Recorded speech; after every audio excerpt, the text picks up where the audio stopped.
Después de mi divorcio, mis padres nos pidieron a mis hijos y a mí que nos mudáramos con ellos. Pero cuando mi hermano tuvo un bebé, mis hijos fueron relegados al sótano para que su familia pudiera apoderarse de la casa. Nos mudamos ese mismo día. Tengo 35 años y, hasta hace 2 años, creía tener mi vida resuelta. Luego, mi matrimonio se desmoronó y, de repente, me encontré empacando las cosas de mis gemelos de 10 años, Liliana y Omar, tratando de descubrir a dónde iríamos después. Mis padres nos ofrecieron su casa sin dudarlo. «Vengan a quedarse con nosotros», dijo mamá por teléfono, con una voz cálida y llena de preocupación. «Tú y los niños pueden quedarse con las recámaras de arriba. Será perfecto mientras te recuperas». En ese momento, se sintió como una bendición. Papá incluso me ayudó a mudar nuestros muebles, y parecían genuinamente emocionados de tener a sus nietos cerca todos los días. Los primeros meses fueron realmente maravillosos. Los niños se adaptaron bien a su nueva escuela, y me encantaba llegar a casa después de turnos de 12 horas en el hospital para encontrarlos haciendo la tarea en la mesa de la cocina mientras mamá preparaba la cena. Se sentía como una familia en el mejor sentido posible. Pero debí haber prestado más atención a los pequeños comentarios, a las pequeñas señales que debieron haberme advertido de lo que venía. «Ya sabes, mija», decía mamá mientras doblaba la ropa, «tal vez deberías considerar salir en citas de nuevo. No te estás haciendo más joven y los niños necesitan una figura paterna». O papá mencionaba como mi hermano menor, Raúl, realmente estaba logrando grandes cosas en su trabajo de marketing, siempre con ese tono que sugería que yo no estaba dando el ancho. Raúl siempre había sido el hijo de oro. 3 años menor que yo, había pasado la universidad sin esfuerzo mientras yo tenía 2 trabajos para pagar la escuela de enfermería. Cuando él se graduó, nuestros padres lo ayudaron con el enganche de su primer departamento. Cuando yo me gradué, me dieron una tarjeta de felicitación con 850 pesos. Pero yo había hecho las paces con eso hacía años, o eso creía. Los gemelos parecían lo suficientemente felices. Les encantaba tener a sus abuelos cerca y yo estaba agradecida por la ayuda. Trabajaba horas extras siempre que era posible, guardando dinero en una cuenta de ahorros. El plan era quedarnos tal vez 6 meses, el tiempo justo para construir un buen colchón financiero y encontrar el lugar adecuado para nosotros. Lo que no me di cuenta fue que mis padres también se habían puesto muy cómodos con el arreglo. Demasiado cómodos. «No hay prisa», decía mamá cada vez que yo mencionaba que estaba buscando departamentos. «¿Por qué pagar renta cuando nos estás ayudando aquí?» Y a los niños les encanta. Era cierto que parecía encantarles. Omar había encontrado un grupo de amigos en la colonia que jugaban básquetbol en el centro comunitario, y Liliana se había unido al coro de la escuela. Por primera vez desde el divorcio, parecían estables. Comencé a llevar una libreta donde anotaba nuestros gastos y metas de ahorro, escribiendo cada detalle de nuestro progreso hacia la independencia. Se convirtió en un pequeño ritual actualizar esos números cada semana, la prueba de que estábamos construyendo algo sólido. A veces, los niños se asomaban por encima de mi hombro y preguntaban sobre los cálculos, y yo les explicaba cómo estábamos ahorrando para tener nuestro propio lugar, nuestro propio nuevo comienzo. Lo que no pude haber predicho fue cuán drásticamente cambiaría todo cuando Raúl llamó con su gran noticia. Recuerdo exactamente dónde estaba parada en la cocina cuando hizo el anuncio que cambiaría todo el equilibrio de nuestra familia. Pero me estoy adelantando. La llamada llegó un martes por la tarde en marzo. Estaba ayudando a Omar con su tarea de matemáticas cuando sonó el teléfono y mamá prácticamente voló por la cocina para contestar. Su rostro se iluminó de una manera que no había visto en meses. «Raúl». «Oh, mi niño». La emoción en su voz era inconfundible. «Despacio. Cuéntame otra vez». Agarró del brazo a papá, acercándolo al teléfono. «Un bebé». «Oh, Dios mío». Vi a mis padres transformarse ante mis ojos. Papá empezó a caminar de un lado a otro, sonriendo como si se hubiera ganado la lotería. Mamá lloraba lágrimas de felicidad, haciendo 1.000.000 de preguntas sobre las fechas probables de parto y las citas médicas. Liliana y Omar levantaron la vista de sus tareas, curiosos por todo el alboroto. Su tío Raúl y su tía Karina van a tener un bebé, les expliqué. Ellos parecieron bastante contentos. Querían a su tío, aunque no lo veían muy seguido ya que vivía al otro lado de la ciudad con su esposa desde hacía 2 años. Lo que no anticipé fue cómo este embarazo consumiría por completo el mundo de mis padres. En menos de una semana, mamá había comprado 3 libros sobre el embarazo y empezó a llamar a Karina a diario para preguntarle sobre los síntomas de las náuseas matutinas. Papá comenzó a investigar artículos para bebé con la intensidad que alguna vez había reservado para comprar autos. Toda conversación terminaba girando en torno al futuro nieto. Esto es diferente, me confió mamá una noche mientras recogíamos la cena. No me malinterpretes, amo profundamente a Liliana y a Omar, pero yo trabajaba de tiempo completo cuando eran bebés. Apenas pude disfrutar de sus primeros años como debería haberlo hecho. Esta vez estaré jubilada. Realmente podré estar presente. Sentí un extraño retorcijón en el estómago ante sus palabras. Ella había estado presente para mis hijos a su manera, pero yo entendía a qué se refería. Este sería su primer nieto con el cual podría ser la abuela consentidora sin las complicaciones de las exigencias de su propia carrera. Los cambios empezaron poco a poco. Las salidas semanales a cenar con los gemelos se volvieron menos frecuentes porque Karina necesitaba que mamá la llevara a sus citas médicas. La tradición de los hot cakes de los sábados por la mañana se canceló cuando papá empezó a armar una cuna que había comprado meses antes de que el bebé siquiera la necesitara. La abuela solo está emocionada, les decía a los niños cuando me preguntaban por qué parecía tan distraída últimamente. Pero, en privado, empezaba a sentir que nos estábamos convirtiendo en personajes de fondo de nuestro propio hogar. Para cuando el bebé Mateo nació en octubre, la casa ya había sido transformada. El comedor que los gemelos habían usado para sus proyectos de arte y tareas se convirtió en una habitación de bebé, equipada con un cambiador, una mecedora y más artículos de bebé de los que un solo niño podría necesitar. La vajilla buena se mudó al sótano para hacer espacio a los biberones, la fórmula y un elaborado sistema de esterilización. Nunca olvidaré la primera vez que sostuve a Mateo. Esa personita diminuta y perfecta, con el cabello oscuro de Raúl y la nariz de Karina.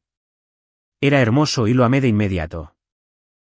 Pero ver a mis padres con él era como ver a personas que nunca antes había conocido. Estaban completa y absolutamente encantados. Mira esos deditos, susurró papá, dejando que Mateo le agarrara el pulgar. Va a ser tan inteligente, ya lo puedo notar. Mamá no podía soltarlo.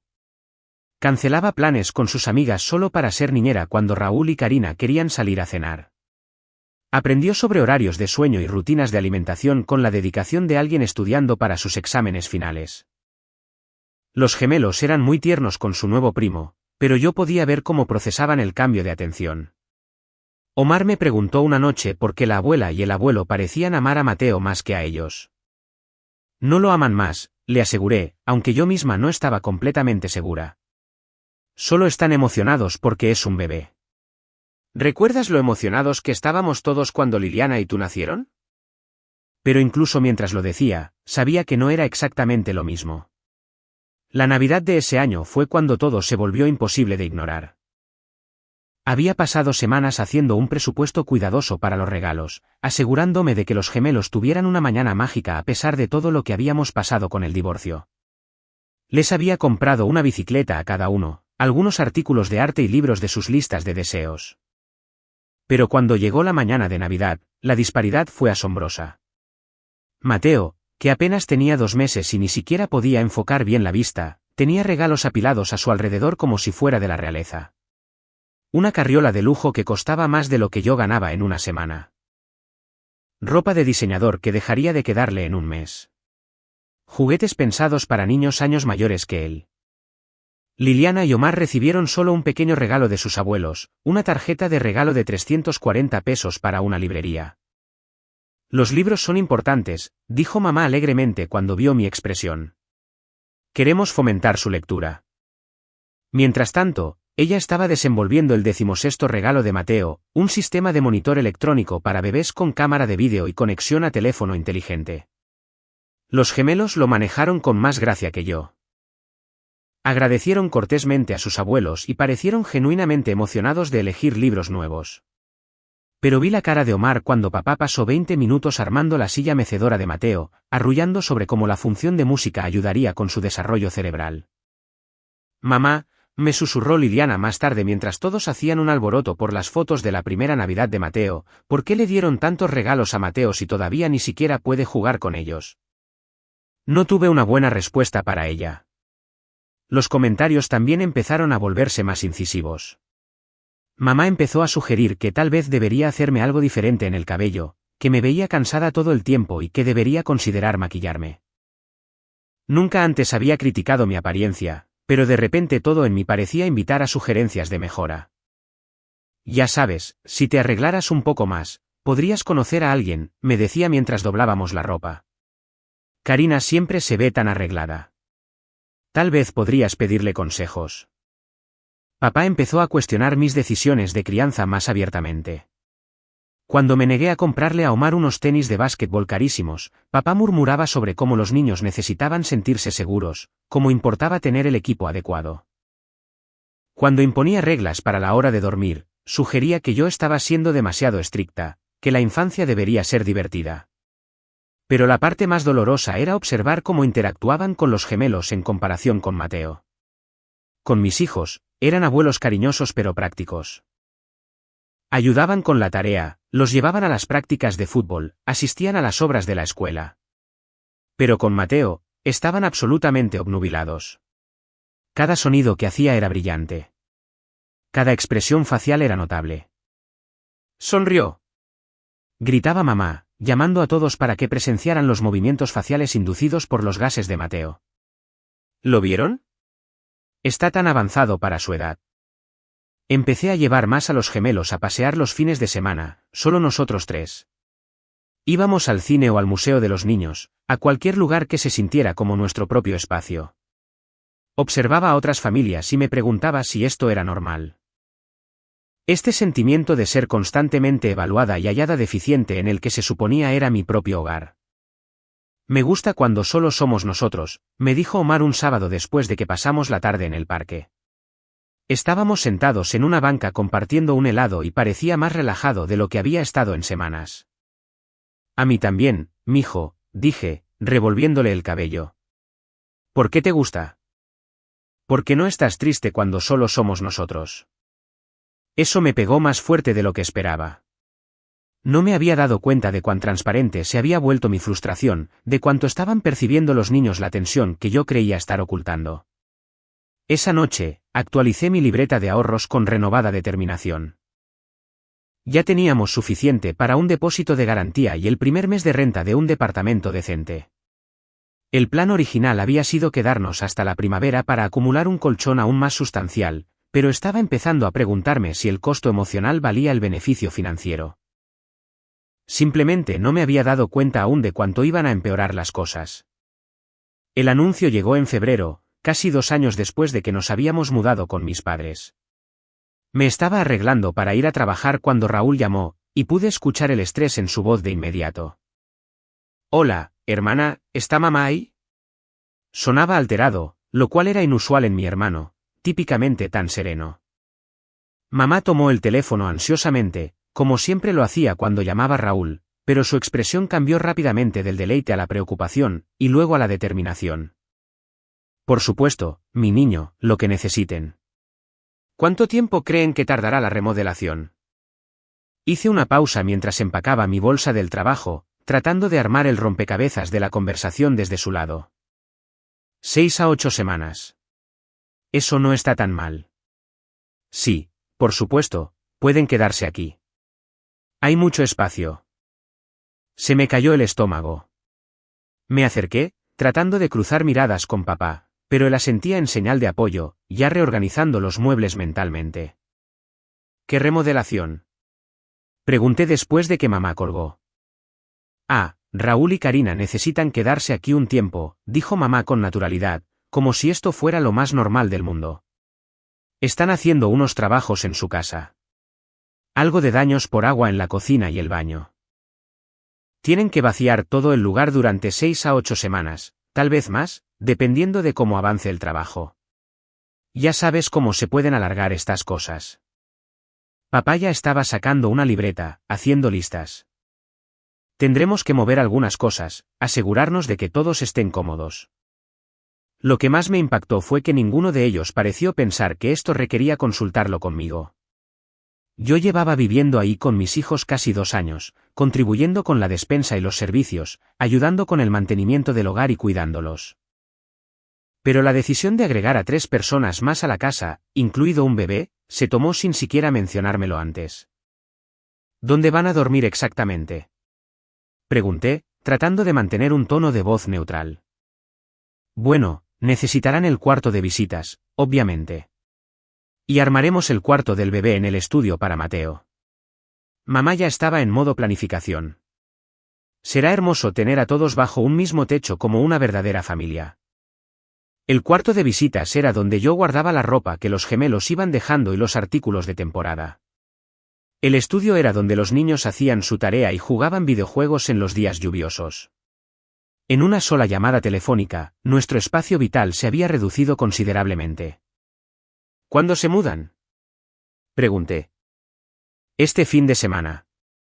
Raúl quiere empezar la remodelación de inmediato. Este fin de semana.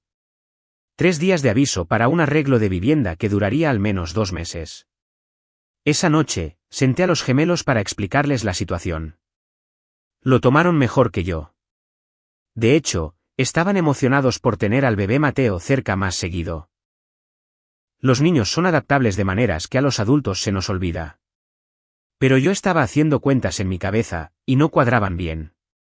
7 personas en una casa de 4 recámaras, siendo una de esas personas un bebé que se despertaría a todas horas. Un baño arriba, un baño abajo, una cocina que ya se sentía pequeña cuando todos tratábamos de alistarnos para el trabajo y la escuela al mismo tiempo. Estará bien, me dije a mí misma, actualizando mis cálculos de ahorro esa noche. Es temporal. Podemos aguantar algo temporal. Empecé a buscar anuncios de renta más en serio, guardando los lugares que parecían prometedores. El mercado se había encarecido en el último año, pero podríamos arreglárnoslas. La pregunta era si quería esperar hasta la primavera, como había planeado originalmente, o empezar a buscar algo más pronto. «Mamá, ¿estás bien?», preguntó Liliana desde la puerta de mi cuarto, atrapándome viendo sitios web de departamentos en mi laptop. Solo viendo algunas opciones para nosotros, dije, dando unas palmaditas en la cama para que viniera a sentarse conmigo.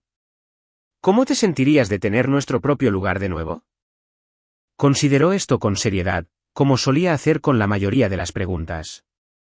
Me gusta vivir con la abuela y el abuelo, pero a veces extraño cuando solo éramos nosotros 3. ¿Qué extrañas de eso? No sé. Era más tranquilo, supongo. Y tú te veías más feliz. De la boca de los niños. Le di un beso en la coronilla y cerré la laptop. Lo resolveremos. ¿De acuerdo?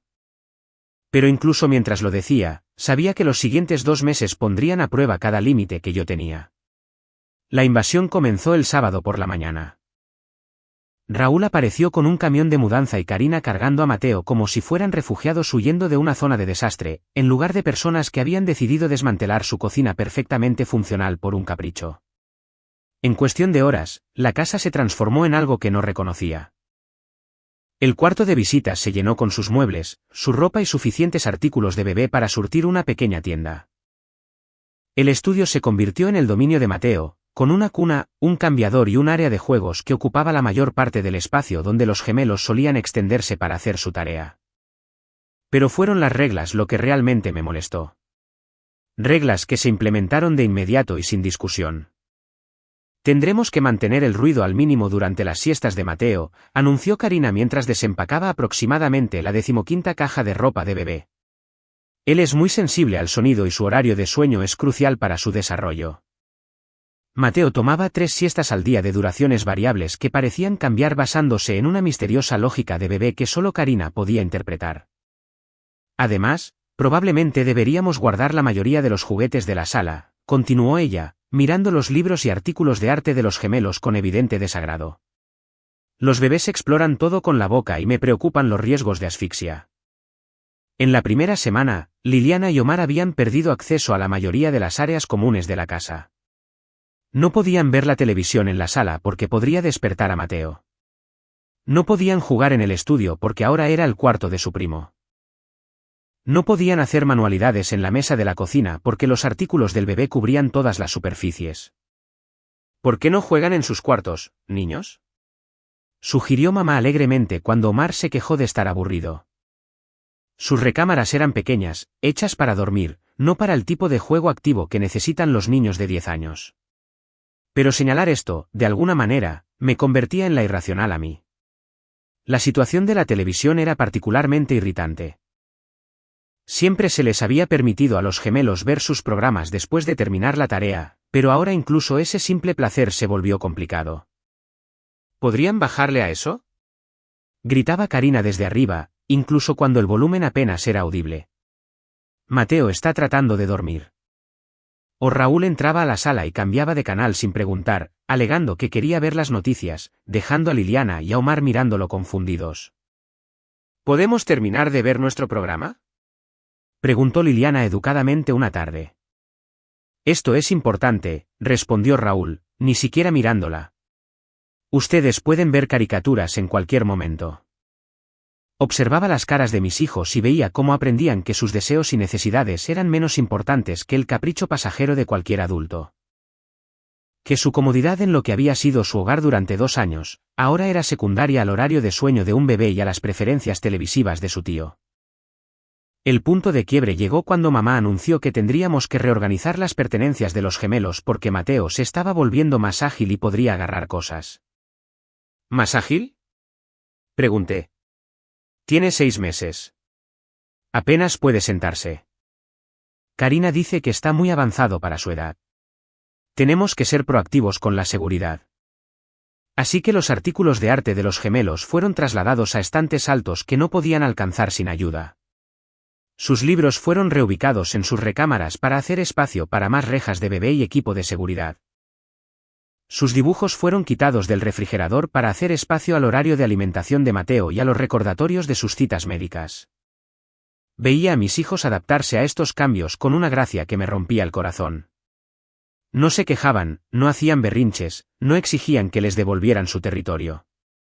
Simplemente aceptaban en silencio que importaban menos, que sus necesidades eran menos importantes. Está bien, mamá, decía Omar cuando yo me disculpaba por otro plan cancelado porque Mateo estaba teniendo un día difícil. Nosotros entendemos. Pero no debían haber tenido que entender. Eran niños y se suponía que este también era su hogar. Esa noche, saqué mi libreta de ahorros y volví a hacer los cálculos. Ya teníamos suficiente. Más que suficiente, en realidad. Había estado ahorrando durante 2 años y mi colchón financiero era más grande que nunca. La pregunta ya no era si podíamos permitirnos irnos. La pregunta era si podía permitirme quedarme. El límite se cruzó a principios de abril, aunque no lo reconocí como tal en ese momento. Omar había estado luchando contra un resfriado primaveral que le desencadenó asma, algo con lo que lidiaba desde que era pequeñito. Había pedido su receta en la farmacia y me estaba preparando para ir a recogerla cuando papá me interceptó en la cocina. ¿799 pesos por un inhalador?, dijo, sosteniendo el ticket con el mensaje automático. Eso parece excesivo. ¿Estás segura de que realmente necesita la versión de patente? Lo miré con incredulidad. Es su inhalador de rescate, papá. La versión genérica no le funciona tan bien, y su doctor le recetó específicamente este. Pero casi 800 pesos, repitió, como si no lo hubiera escuchado la primera vez. Tal vez deberías hablar con el doctor sobre alternativas. Esta conversación estaba teniendo lugar en la misma mesa de la cocina donde 2 días antes lo había visto sacar de su caja una silla alta para Mateo que costó 6,800 pesos. Una silla alta para un bebé que ni siquiera empezaría a comer alimentos sólidos hasta el mes siguiente. La silla alta era diferente, dijo mamá cuando le señalé esta discrepancia más tarde. Ese fue un regalo y es una inversión que durará años. El inhalador de Omar también es una inversión, dije en voz baja, en su capacidad de respirar. Pero de alguna manera yo estaba siendo irracional de nuevo. Las clases de música fueron lo siguiente en desaparecer. Liliana llevaba 18 meses tomando clases de piano y en realidad era bastante buena. Su maestra, la señora Pérez, venía a la casa todos los martes a las 4 de la tarde, y Liliana se pasaba todo el día esperando ese momento.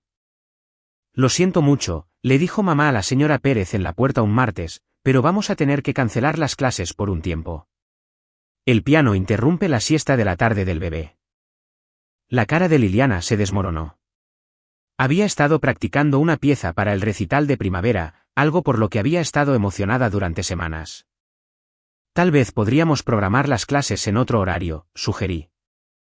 El horario de la señora Pérez está lleno a otras horas, dijo mamá de forma despectiva. Y honestamente, las clases de piano son un lujo. Liliana siempre puede retomarlas más adelante. Más adelante, siempre más adelante. Todo lo que les importaba a mis hijos podía esperar, pero el horario de Mateo era sagrado e inamovible. La gota que derramó el vaso fue el refrigerador. Los gemelos habían puesto sus trabajos de la escuela en el refri desde que tenían edad suficiente para sostener crayones. Era una tradición, una manera de celebrar su creatividad y sus logros. Pero cuando llegué a casa después de un turno particularmente brutal en el hospital, encontré el refrigerador completamente reorganizado. Todos los dibujos, diplomas de honor y fotos escolares de Liliana y Omar habían sido retirados y organizados en un folder que Karina había colocado amablemente encima del refrigerador, donde nadie los viera. Todo el frente del electrodoméstico ahora estaba cubierto con el horario de alimentación de Mateo, su tabla de crecimiento, su cartilla de vacunación y aproximadamente 15 fotos de él haciendo cosas típicas de bebé, como estar acostado en cobijas y babeando. Se ve mucho más limpio así, dijo Karina cuando me vio mirando los espacios vacíos donde solían estar los logros de mis hijos. Y es más funcional para hacerle seguimiento a las necesidades de Mateo. Bajé el folder de encima del refrigerador y lo revisé. 2 años del orgullo y la alegría de mis hijos reducidos a desorden que debía esconderse. ¿Dónde debería poner estos? Pregunté, sosteniendo un dibujo que Liliana había hecho de nuestra familia. Tal vez en sus cuartos, sugirió Karina. O podrías empezar un álbum de recortes. Esa noche, mientras todos los demás dormían, me senté en la mesa de la cocina con mi laptop y empecé a buscar opciones de renta en serio. Ya no solo curioseando, sino calculando los servicios y midiendo los muebles en mi cabeza, imaginando cómo arreglaríamos nuestras cosas en diferentes espacios. Encontré un dúplex a unos 15 minutos de la escuela de los niños con un patio trasero pequeño y 2 recámaras en la planta alta. La renta era manejable y el arrendador me pareció razonable cuando llamé para preguntar sobre el proceso de solicitud. ¿Para cuándo le gustaría mudarse?, preguntó. Miré a mi alrededor en la cocina, al refrigerador cubierto con las prioridades de otra persona, a la silla alta que costaba más que la medicina de mi hijo, a la evidencia de lo minuciosamente que habíamos sido borrados de lo que se suponía era nuestro hogar temporal. ¿Qué tan pronto es demasiado pronto?, pregunté. Podría tenerlo listo para el 1 de mayo, si pasa la revisión de buró de crédito y entrega referencias.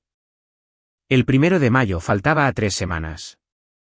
Le devuelvo la llamada mañana, le dije, con el corazón ya latiendo a 1000 por hora por una mezcla de terror y emoción.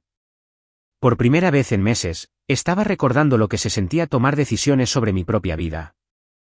No le dije a nadie sobre mi llamada con el arrendador. En cambio, hice lo que siempre hacía cuando necesitaba pensar con claridad. Fui a trabajar y hablé con Ángeles. Ángeles era mi colega más cercana en el hospital, una mujer de unos 40 años que había criado a 3 hijos, la mayor parte del tiempo sola, y tenía el don de cortar a través de la confusión emocional con precisión quirúrgica. Habíamos trabajado juntas durante 5 años, y ella sabía lo suficiente sobre mi situación familiar como para hacer las preguntas correctas. A ver si entiendo bien, dijo durante nuestro descanso para comer después de que le conté sobre el incidente del refrigerador. Tus padres te invitaron a vivir con ellos temporalmente, pero ahora básicamente le han entregado tu espacio vital a tu hermano y a su familia, y se espera que simplemente lo aceptes. Es más complicado que eso, empecé a decir, pero ella levantó una mano. ¿Lo es, realmente? Tú pagas renta ahí, ¿verdad? Contribuyo con los gastos, sí. Ayudas con el trabajo de la casa, cocinas, cuidas a tus padres cuando lo necesitan. Por supuesto. Y tus hijos han sido huéspedes modelo durante 2 años, ayudando con los quehaceres, siendo respetuosos, sin causar problemas. Asentí, viendo a dónde iba con esto. Entonces, eres inquilina, cuidadora y también hija, pero de alguna manera no tienes voz ni voto en las decisiones del hogar que afectan directamente el bienestar y la felicidad de tus hijos. Cuando lo dijo así, sonaba incluso peor de lo que me había dado cuenta. ¿Qué harías tú?, le pregunté. Me largaría de ahí de inmediato, respondió sin dudarlo. La vida es demasiado corta como para enseñarle a tus hijos que ellos no importan. Esa misma tarde, le devolví la llamada al dueño y llené la solicitud de arrendamiento. Tenía un excelente historial crediticio, historial laboral sólido y buenas referencias. Para el final de la semana, ya había firmado el contrato y dado el depósito de garantía. El dúplex era perfecto para nosotros. Pisos de madera en todas partes, grandes ventanas que dejaban entrar mucha luz, una cocina donde podíamos desayunar juntos sin tener que sortear equipo de bebé. Las recámaras eran pequeñas pero acogedoras, y había un sótano donde los niños podían jugar en los días lluviosos sin preocuparse por despertar a nadie. Programé que conectaran los servicios, investigué proveedores de internet e incluso compré un pequeño imán de refrigerador en forma de estrella, imaginando los dibujos de Liliana expuestos en un lugar destacado de nuestra nueva cocina. La parte más difícil fue mantener el secreto. Todos los días veía a mis hijos adaptarse a las nuevas restricciones, los veía volverse más callados y cautelosos, los veía aprender a ocupar menos espacio en el mundo, y todos los días me recordaba a mí misma que en solo unas semanas, recuperarían sus voces. ¿Estás bien, mamá?, me preguntó Omar una tarde que me sorprendió mirando por la ventana con lo que debió ser una expresión extraña en mi rostro. Estoy planeando algo, le dije sinceramente. Algo bueno para nosotros. ¿Qué clase de algo? Es una sorpresa, pero creo que les va a gustar. Pareció satisfecho con esa respuesta, pero podía ver la curiosidad en sus ojos. Estos niños habían pasado por suficientes turbulencias en sus cortas vidas. Merecían estabilidad, pero también merecían un hogar donde fueran importantes. Recogí cajas de mudanza en mi hora de comida y las escondí en la cajuela de mi carro. Investigué compañías de mudanza y pedí cotizaciones para mudanzas locales. Actualicé mi dirección en el banco y en la escuela de los niños, preparándome para un cambio que esperaba fuera sin contratiempos. La parte más difícil era el tiempo. Necesitaba avisarle a mi familia sobre la mudanza, pero quería esperar hasta que todo fuera definitivo, hasta que no hubiera posibilidad de que intentaran disuadirme o de crear un drama que alterara a los niños. Planeaba decirles un sábado por la mañana cuando todos estuvieran en casa y pudiéramos tener una reunión familiar. Les explicaría que habíamos encontrado un lugar, que era hora de que tuviéramos nuestro propio espacio, que este siempre había sido el plan.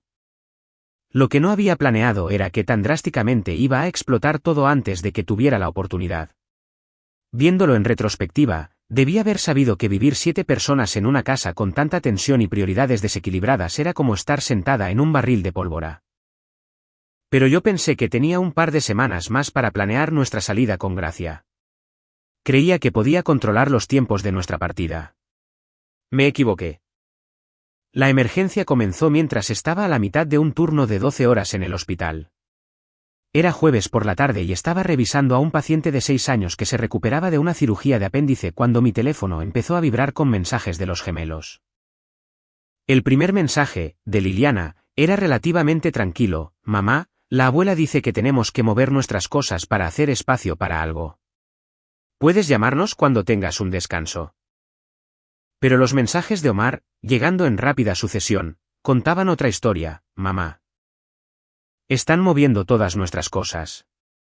Pusieron nuestra ropa en bolsas de basura. La abuela dice que ahora tenemos que dormir en el sótano. Liliana está llorando. ¿Puedes venir a la casa, por favor? No nos dejan llamarte. Mis manos temblaban mientras leía los mensajes. Me metí al closet de suministros para llamar a la casa, pero mandó directo a buzón. Lo intenté de nuevo. Lo mismo. Busqué a mi supervisora y le expliqué la situación lo más brevemente posible. Emergencia familiar. Tenía que irme de inmediato. Vio mi cara y no hizo preguntas, solo me dijo que me fuera. El camino a casa se sintió interminable. Seguía llamando al teléfono fijo y mandaba a buzón, lo que significaba que alguien deliberadamente no estaba contestando. Llamé al celular de Raúl. Buzón. Al teléfono de Karina. Buzón. Finalmente, Liliana contestó su propio teléfono, hablando en un susurro. Mamá, nos mudaron al sótano, me dijo, y se escuchaba que había estado llorando. Dijeron que Mateo necesita nuestros cuartos porque su cuarto de arriba es muy chiquito y los bebés necesitan más espacio que los niños grandes. ¿Dónde están los demás? Le pregunté, dando vuelta en la esquina hacia nuestra calle más rápido de lo que debía. Abajo, ayudando a mover cosas. Mamá, el sótano está muy húmedo y huele raro, y hay bichos. Me estacioné en la entrada de la casa y vi exactamente lo que temía. La camioneta de Raúl estaba estacionada afuera, y a través de la ventana de la sala podía verlo cargar el mueble de los gemelos hacia las escaleras, moviendo sus cosas al sótano sin consultarme, sin siquiera esperar a que yo llegara del trabajo. Entré a la casa de mis padres y encontré un caos organizado. Mamá dirigía la operación como un general, diciéndole a la gente dónde poner los muebles y qué ropa se podía quedar arriba y cuál debía guardarse en el sótano. Papá cargaba el librero de los gemelos, luciendo incómodo pero siguiendo el plan. Karina estaba parada en lo que solía ser el cuarto de Liliana, midiendo las ventanas para cortinas nuevas, mientras Mateo dormía en su corralito de viaje. ¿Qué diablos está pasando aquí?, pregunté, con un tono de voz más alto del que pretendía. Ah, llegaste temprano, dijo mamá, como si todo esto fuera perfectamente normal. Decidimos reorganizar un poco mientras los niños estaban en la escuela. Mateo realmente necesita más espacio, y el sótano será perfecto para Liliana y Omar. Es como tener su propio departamento allá abajo. Bajé las escaleras para ver qué le habían hecho al espacio donde iban a vivir mis hijos. El sótano estaba húmedo, mal iluminado y olía a moho. A pesar de los intentos de papá por dejar un deshumidificador encendido, habían amontonado las camas de los gemelos en una esquina, creando un área para dormir apretada que parecía más una bodega que recámaras. Esto es inaceptable, dije, subiendo de nuevo. No pueden simplemente mandar a unos niños a un sótano sin consultarlo con su mamá. Es temporal, dijo Raúl, sin mirarme a los ojos. Solo hasta que terminemos la remodelación de nuestra casa. Su remodelación iba a tardar 6 semanas. Ya van 3 meses. Estas cosas toman tiempo, intervino Karina, arrullando a Mateo, quien se había despertado de su siesta. Y, honestamente, los niños ya están creciendo. Tienen que aprender a ser más flexibles. ¿Más flexibles? Así le llamaban a que se esperara que mis hijos de 10 años renunciaran a sus recámaras, su espacio y su dignidad para que un bebé pudiera tener más espacio para gatear. Empaquen sus cosas, les dije a Liliana y Omar, que estaban parados al final de las escaleras del sótano, viéndose perdidos y abrumados. Nos vamos hoy en la noche. Mamá se veía genuinamente sorprendida. ¿Qué quieres decir con que se van? Quiero decir que nos mudamos hoy mismo. Este arreglo ya no funciona. No seas ridícula, dijo papá. ¿A dónde irían? No pueden simplemente empacar y marcharse sin un plan. Ahí fue cuando me di cuenta de que realmente creían que yo estaba desamparada. Que no tenía más opciones que aceptar lo que ellos decidieran que era lo mejor para nuestra situación de vivienda. Se habían acostumbrado tanto a tratarme como a una adolescente dependiente que habían olvidado que yo era una profesional de 35 años con sus propios recursos. Tengo un plan, dije con calma. Tengo un plan desde hace semanas. La sala se quedó en silencio. Hasta Mateo dejó de lloriquear. ¿Qué clase de plan?, preguntó mamá, y pude notar el primer indicio de incertidumbre en su voz. De esos en los que mis hijos tienen sus propios cuartos y no tienen que vivir en un sótano como refugiados en su propia familia. Estás exagerando, dijo Raúl. Pero no sonaba tan seguro de sí mismo como siempre. Es solo un arreglo temporal. Nada de esto ha sido temporal. Tu emergencia de 6 semanas se convirtió en 3 meses y ahora se están apoderando de toda la planta alta de la casa. Mientras tanto, mis hijos pierden su espacio, sus actividades, su sentido de hogar, y se supone que debo simplemente aceptarlo porque Mateo necesita espacio para crecer. Los miré a cada uno de ellos. ¿Alguno de ustedes les preguntó a los gemelos cómo se sentían acerca de mudarse al sótano? ¿Alguien consideró que, tal vez, unos niños de 10 años merecen una comodidad y dignidad básicas? Son resilients, dijo Karina. Los niños se adaptan. Los niños no tendrían por qué adaptarse a ser tratados como ciudadanos de segunda clase en su propia casa. Caminé hacia donde estaban Liliana y Omar, todavía viéndose confundidos por el repentino caos. Suban y empaquen todo lo que sea importante para ustedes, les dije. Ropa, libros, cualquier cosa que no quieran dejar. Nos vamos a quedar en otro lado esta noche. ¿A dónde?, preguntó Liliana. Yo lo resolveré, pero no aquí. Mientras los gemelos subían las escaleras, la reunión familiar que había estado planeando por semanas se llevó a cabo de todos modos, solo que no en mis términos. No puedes hablar en serio sobre esto, dijo mamá, por un arreglo de recámaras. Somos familia. La familia no manda a unos niños a un sótano sin consultar con su mamá, respondí. La familia no cancela las clases de música de una niña porque un bebé necesita silencio. La familia no quita los dibujos de los niños para hacer espacio a horarios de alimentación. Hemos estado intentando acomodar a todos, dijo papá. No, han estado acomodando a Raúl, a Karina y a Mateo. A mis hijos se les ha exigido que se adapten a los demás. Raúl finalmente me miró directo. ¿Y qué? ¿Vas a salir haciendo un berrinche como la reina del drama? ¿Lastimarás los sentimientos de mamá y papá porque no pudiste soportar una pequeña incomodidad? ¿Incomodidad?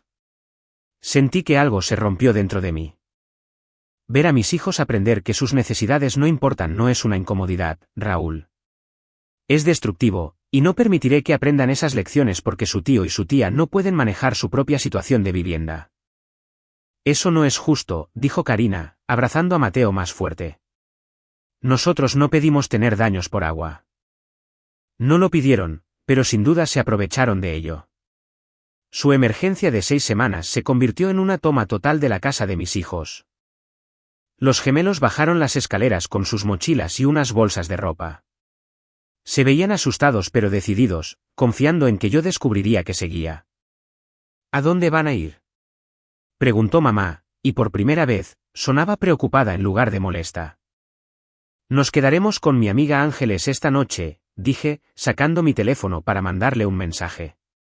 Y después de eso, ya veremos. Esto es ridículo, dijo Raúl. Estás cometiendo un grave error por una tontería. Lo miré sosteniendo a su hijo, parado en la casa que era propiedad de nuestros padres, rodeado de sus muebles y de su esposa, y de su total seguridad de que el mundo siempre se adaptaría a sus necesidades. El error, dije en voz baja, fue pensar que mis hijos y yo podríamos llegar a ser algo más que una molestia para esta familia. Ayudé a los gemelos a subir sus cosas al auto mientras mis padres se quedaban parados en la entrada de la casa, conmocionados al ver que su dócil hija había desarrollado de pronto una columna vertebral. Llámanos cuando entres en razón, dijo mamá mientras yo abrochaba los cinturones de los niños. Te llamaré cuando ustedes entren en razón, le contesté. Mientras nos alejábamos, Omar preguntó.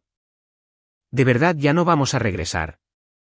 A vivir ahí no, le dije, mirándolo por el espejo retrovisor. ¿Eso te parece bien? Él asintió solemnemente. No me gustó el sótano. Daba miedo. Lo sé, mijo. No tendrás que volver a dormir ahí nunca más.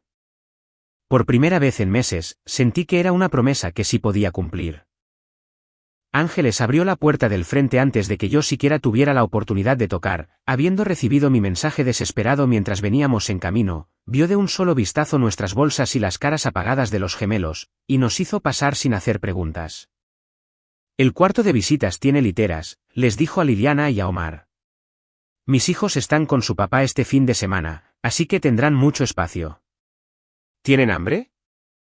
Mientras los niños se instalaban y Ángeles les preparaba unos sándwiches, llamé al dueño del dúplex. Aunque nuestra fecha de mudanza era hasta dentro de 2 semanas, tenía que preguntarle si había alguna forma de entrar antes. De hecho, el inquilino anterior se fue antes, me dijo. Podría tenerlo listo para el lunes si lo necesita. Los servicios ya están conectados. El lunes era en 4 días. Podía aguantar 4 días. El resto del fin de semana pasó volando en un mar de llamadas telefónicas y logística. Arreglé todo para un camión de mudanza, me comuniqué a la escuela de los gemelos sobre la transferencia de sus expedientes y fui a comprar suministros básicos para la casa. Los hijos de Ángeles regresaron el domingo en la noche y de inmediato adoptaron a Liliana y a Omar como hermanos temporales, logrando que toda la situación se sintiera menos como una crisis y más como una aventura. Tu mamá es muy valiente, escuché que la hija de Ángeles le decía a Liliana mientras jugaban juegos de mesa. ¿Por qué? Preguntó Liliana. Porque los eligió a ustedes por encima de todo lo demás. Eso es lo que hace la gente valiente. La mañana del lunes llegó más rápido de lo que esperaba. El camión de mudanza llegó a la casa de mis padres a las 8 de la mañana, y me preparé mentalmente para lo que sabía que sería una confrontación difícil. Mamá abrió la puerta con aspecto de no haber dormido bien. ¿De verdad vas a hacer esto?, dijo. No era una pregunta. De verdad lo haré. ¿A dónde se van a mudar? Le di la dirección del dúplex, observando cómo cambiaba su rostro al darse cuenta de que yo no había estado faroleando sobre tener un plan. ¿Desde cuándo has estado planeando esto?, preguntó papá, apareciendo detrás de ella. Desde que dejaron claro que el bienestar de mis hijos importaba menos que la comodidad de mi hermano. Raúl salió de la cocina sosteniendo a Mateo, viéndose despeinado e irritado. Entonces, ¿de verdad vas a castigarnos a todos porque no te gustó cómo íbamos a acomodar las recámaras? No estoy castigando a nadie, dije, dirigiéndome a los de la mudanza hacia las escaleras. Estoy protegiendo a mis hijos. Lo que pasó después nos sorprendió a todos, incluida a mí. Mientras los hombres de la mudanza sacaban nuestros muebles de la casa, Karina empezó a llorar. No lo sabía, dijo, meciendo a Mateo nerviosamente. No me di cuenta de que los niños estaban tan molestos por todo. Yo pensé que estaban bien con los cambios. Por un momento, casi sentí lástima por ella. Era joven, estaba abrumada con su nueva maternidad, y probablemente en serio no había considerado cómo sus exigencias estaban afectando a los demás. Los niños estaban bien con los cambios porque son buenos niños a los que se les ha enseñado a ser educados y complacientes, le dije. Pero estar bien con algo y estar feliz por ello son dos cosas muy distintas. Tal vez podamos arreglar algo, dijo mamá con desesperación. Mover unas cosas. Darles a todos más espacio. Es demasiado tarde para eso, le contesté. Esto no se trata del sótano o de los cuartos. Se trata del hecho de que, por 3 meses, ustedes tomaron decisiones sobre la vida de mis hijos sin consultarme, y genuinamente no entienden por qué eso es un problema. Solo intentábamos ayudar a todos, dijo papá. Ustedes estaban ayudando a Raúl y a Karina. De mis hijos solo esperaban que se aguantaran la incomodidad. A medida que nuestras pertenencias desaparecían en el camión de mudanza, vi a mi familia lidiar con la realidad de que sus planes no habían incluido mi consentimiento, y de que yo ya no estaba dispuesta a aceptar acuerdos que nunca había aprobado. ¿Y las cenas de los domingos?, preguntó mamá. ¿Seguirás viniendo a las cenas de los domingos?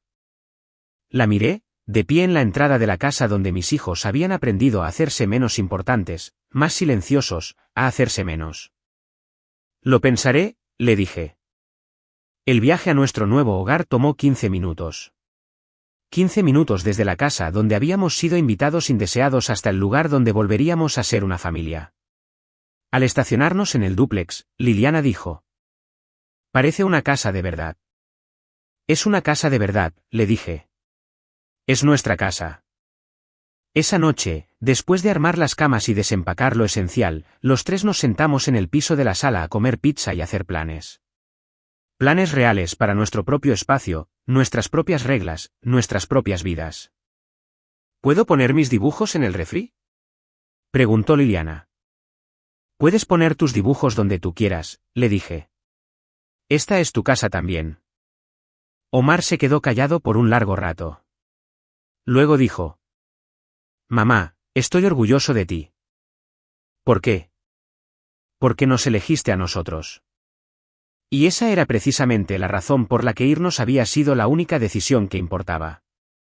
6 meses después de que nos mudamos, mi vida se veía completamente diferente. Y yo también. Los gemelos se habían adaptado maravillosamente a su nueva escuela, haciendo amigos y participando en actividades que ya no tenían que programarse según la siesta de otra persona. Liliana estaba tomando clases de piano de nuevo y Omar había entrado al equipo de básquetbol de la escuela. Más sorprendentemente, me habían promovido a jefa de enfermería en mi área del hospital.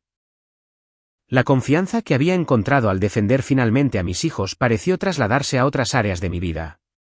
Ahora daba mi opinión en las reuniones, asumía roles de liderazgo y tomaba decisiones con la claridad que te da conocer tu propio valor. Habíamos comprado una casa, ya no rentábamos, sino que éramos dueños de una pequeña casa de 3 recámaras con un patio trasero cercado donde los niños podían jugar sin preocuparse por los niveles de ruido. El pago de la hipoteca era manejable, y por primera vez en años, sentía que estábamos construyendo algo permanente y seguro. Los gemelos estaban floreciendo de maneras que yo no me esperaba. Eran más ruidosos, más seguros de sí mismos, más dispuestos a ocupar su espacio en el mundo. Era como si sacarlos de un entorno donde habían aprendido a minimizarse a sí mismos, hubiera permitido que sus personalidades florecieran de nuevo. Mientras tanto, las llamadas de mis padres se habían vuelto cada vez más desesperadas. Empezó unos 2 meses después de que nos mudamos, cuando mamá llamó para contarme que la remodelación de la casa de Raúl y Karina estaba tardando más de lo esperado y que probablemente tendrían que quedarse en la casa indefinidamente. ¿Y eso en qué me afecta a mí?, le pregunté, con genuina curiosidad por su razonamiento. No te afecta, dijo rápidamente. Solo pensé que te gustaría saberlo. Noticias de la familia. Pero las llamadas siguieron. Papá contándome que Raúl estaba estresado por los costos de la remodelación. Mamá mencionando que Karina estaba teniendo problemas para adaptarse a su vida con el bebé y que le caería bien más ayuda. Indirectas sutiles de que tal vez yo podría darme una vuelta más seguido, ayudar con cosas como solía hacerlo. Fui a visitarlos exactamente una vez para el cumpleaños de mi papá en septiembre. La casa se sentía más pequeña y más caótica de lo que recordaba. Raúl se veía exhausto. Karina parecía abrumada, y mis padres aparentaban haber envejecido 5 años en 6 meses. Los gemelos se ven muy bien, dijo mamá, viendo a Liliana y a Omar jugar en el jardín con su energía y entusiasmo de siempre. Se ven muy seguros de sí mismos. Tienen mucha seguridad, le contesté. A los niños les va mejor cuando se sienten seguros y valorados. Nosotros siempre los valoramos, protestó papá. ¿De verdad?, pregunté. Porque recuerdo que a Mateo le compraron una silla alta de 6,800 pesos mientras tú cuestionabas si Omar realmente necesitaba su medicamento para el asma. La visita fue incómoda pero civilizada. Raúl casi no me habló. Karina fue cortés pero distante, y mis padres parecían estar caminando sobre cascarones de huevo. Pero lo que más me impactó fue la facilidad con la que los gemelos volvieron a ser más silenciosos y cuidadosos al estar allí, como si alguna parte de ellos todavía recordara que esa casa requería que fueran versiones más pequeñas de sí mismos. ¿Ya nos podemos ir a la casa?, preguntó Liliana después de unas 2 horas. Esta también solía ser tu casa, dijo mamá con tristeza. No, respondió Liliana con la franqueza de una niña de 10 años. Este fue solo el lugar donde vivimos un rato. La situación realmente se puso interesante en octubre. Ángeles se enteró primero por los rumores en el hospital, y luego se volvió de conocimiento general en la ciudad.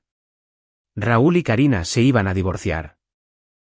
Al parecer, el estrés de vivir con sus suegros, combinado con la presión financiera de la remodelación y la incapacidad general de Raúl de manejar responsabilidades de adulto sin alguien que le resolviera los detalles, había destruido su matrimonio.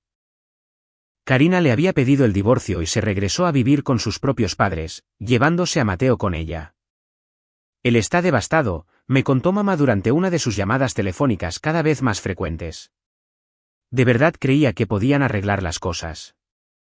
Siento escuchar eso, le dije. Y lo decía en serio. El divorcio es difícil, sobre todo cuando hay niños de por medio.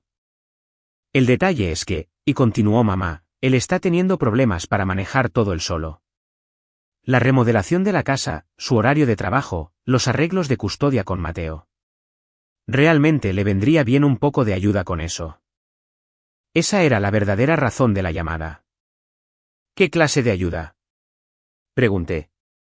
Bueno, tú siempre fuiste tan buena organizando cosas, encargándote de la logística. Tal vez podrías ayudarle a poner en orden sus finanzas o llevarlo a algunas de sus reuniones con los abogados y los contratistas. Me quedé callada por tanto tiempo que tuvo que decir mi nombre 2 veces para asegurarse de que seguía ahí. Mamá, le dije por fin, ¿te acuerdas de lo que pasó hace 6 meses? Eso fue diferente, se apresuró a decir. Eso fue sobre arreglos de vivienda. Esto se trata de familia ayudando a la familia. Familia ayudando a la familia, repetí. Como cuando mi familia me ayudó mudando a mis hijos a un sótano. Ese tipo de ayuda. Nunca nos vas a perdonar por eso, ¿verdad? Ya los perdoné, le dije. Pero perdonar no significa que vaya a repetir los mismos patrones que lastimaron a mis hijos antes. La verdad era que ver a Raúl batallar con las consecuencias de sus propias decisiones no me dio la satisfacción que podría haber esperado. Pero sí me dio mucha claridad sobre por qué tuve razón al irme cuando lo hice. El enfrentamiento final ocurrió en noviembre, casi exactamente un año después del nacimiento de Mateo y 7 meses después de habernos mudado. Papá me llamó al trabajo, algo que nunca antes había hecho, y de inmediato supe que algo andaba muy mal.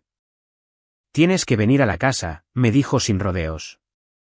Necesitamos tener una junta familiar. Yo estoy en mi casa, le dije.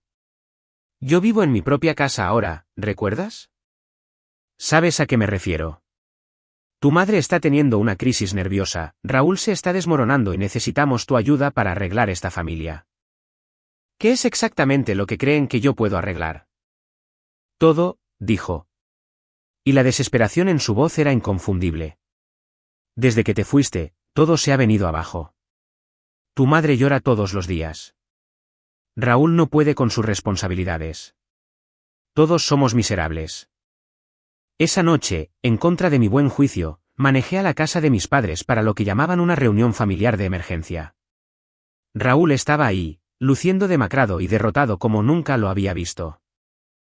Mamá tenía los ojos rojos de tanto llorar y papá parecía haber envejecido otros 5 años desde septiembre. Gracias por venir, me dijo mamá, como si les hubiera hecho el favor de la vida al presentarme en la crisis de mi propia familia. ¿De qué se trata esto? Pregunté, sentándome en la silla que solía ser mía en la mesa de la cocina. Se trata de que te necesitamos, dijo papá directamente.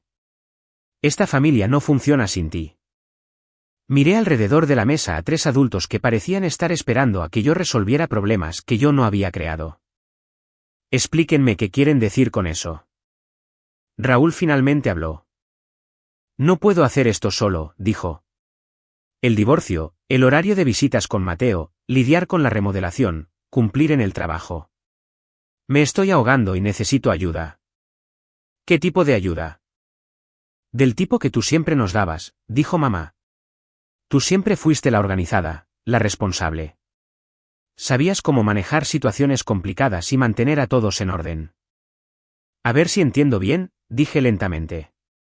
Durante 7 meses, todos han descubierto que sus vidas son mucho más difíciles sin mí para arreglarles los detalles y sin el trabajo gratuito que yo hacía. Y ahora quieren que regrese y retome ese papel. No es así, protestó papá débilmente. Entonces, ¿cómo es? Es que somos familia, dijo mamá. Y las familias se ayudan entre sí. Las familias también se respetan entre sí, respondí. Toman en cuenta las necesidades y sentimientos del otro. No mandan a unos niños a dormir a un sótano y luego actúan sorprendidos cuando su mamá se molesta. Ya te pedimos perdón por eso, dijo Raúl. No, no lo han hecho. Ni una sola vez.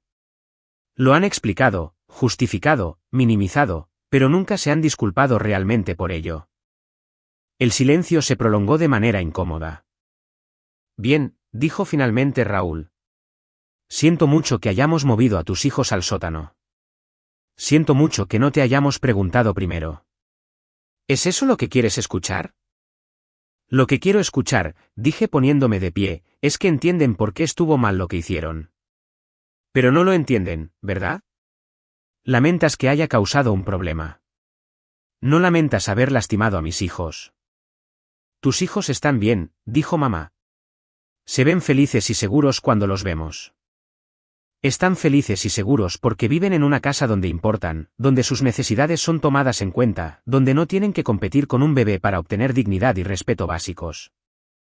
Caminé hacia la ventana y miré el jardín donde Liliana y Omar solían jugar antes de que fuera demasiado riesgoso hacer ruido que pudiera despertar a Mateo. ¿Saben qué aprendí este año? Pregunté, volteando para encararlos. Aprendí que yo no necesito a esta familia ni la mitad de lo que esta familia me necesita a mí. Aprendí que mis hijos y yo podemos construir una vida perfectamente feliz sin estar acomodándonos constantemente a las malas decisiones de los demás y sin esperar nada a cambio. Lo que no es justo, continué, es que durante 35 años, yo he sido el miembro de la familia que se sacrifica, que se adapta y que resuelve los problemas de todos los demás, mientras que mis propias necesidades son ignoradas como si fueran una molestia. Lo que no es justo es que mis hijos hayan aprendido a verse a sí mismos como menos importantes que su primo, porque los adultos en sus vidas les enseñaban esa lección todos los días. «Entonces, ¿nunca más nos vas a ayudar?», preguntó papá. «Pase lo que pase, los ayudaré de la forma en que los miembros de la familia se ayudan entre sí», le dije. «Con respeto mutuo, límites claros y genuina consideración por todos los involucrados. Pero nunca más volveré a sacrificar el bienestar de mis hijos por la conveniencia de ustedes». «¿Y si no podemos aceptar esas condiciones?», preguntó mamá. «Entonces supongo que averiguarán cómo resolver sus propios problemas de la misma forma en que yo descubrí cómo resolver los míos». Manejé a mi casa y encontré a los gemelos haciendo tarea en nuestra mesa de la cocina, sus dibujos adornando el refrigerador y sus voces llenando nuestra casa con el sonido de niños que sabían que pertenecían exactamente al lugar en el que estaban. Esa fue la última reunión familiar a la que asistí. Durante los meses siguientes, me enteré por otros familiares que Raúl finalmente se mudó de vuelta a su casa parcialmente remodelada, aprendió a organizar sus propios horarios de custodia, y lentamente desarrolló las habilidades de adulto que nunca había necesitado mientras todos los demás se hacían cargo de sus responsabilidades. Karina se volvió a casar con alguien con mejores perspectivas económicas, y Mateo empezó a dividir su tiempo entre dos hogares donde era genuinamente deseado en lugar de ser usado como un arma en las luchas de poder de la familia. Mis padres aprendieron a cocinar solo para 2 personas nuevamente, a administrar su propia casa sin ayuda gratuita, y a llenar su tiempo con actividades que no dependieran de la disponibilidad de sus hijos para proveerles trabajo emocional. En cuanto a mí, me volvieron a promover, compré mejores muebles para nuestra casa y empecé a salir con un hombre amable que piensa que mi independencia es atractiva en lugar de ser una amenaza. Los gemelos le llaman por su nombre de pila y parecen disfrutar de tener a otro adulto cerca que respeta su espacio y sus opiniones. Aún vemos a mis padres de vez en cuando, pero bajo nuestras propias condiciones, con expectativas claras y límites firmes. Han aprendido que el acceso a sus nietos viene con la condición de tratarlos a ellos y a su madre con respeto básico. A veces me pregunto si debería sentirme culpable por cómo se dieron las cosas, pero luego veo a Liliana presentarse en su concierto de la escuela, o veo a Omar meter una canasta en básquetbol. Y recuerdo que el mejor regalo que alguna vez les di a mis hijos fue enseñarles que merecen ser valorados por lo que son, no por cuanta incomodidad estén dispuestos a soportar. Aprender esa lección valió todo lo que nos costó.